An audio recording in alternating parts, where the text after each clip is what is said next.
Hello everybody. Today I will show you how to use the Smart Slate Desk Organizer come to-do planner. It is a very simple product which comes with a base and a rewritable marker which can be placed in the side slot. And then the Smart Slate is packed in a bubble wrap pouch. You place the Smart Slate on the base like this.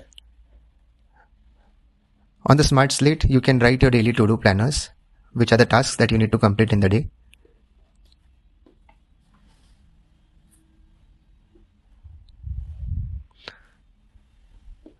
Once the tasks are written, there's another column at the bottom for the notes of the day, where you can write your important pointers.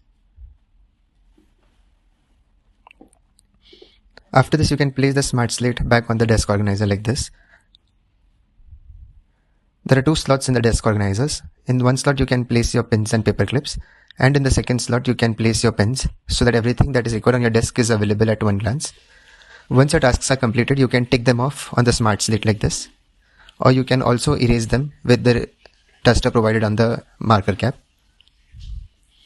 After that, you can again place the Smart Slate back on the desk organizer so that your to-do for the day is always visible. You can have your company's branding on the base out here and also on the top plate so that your brand is always visible.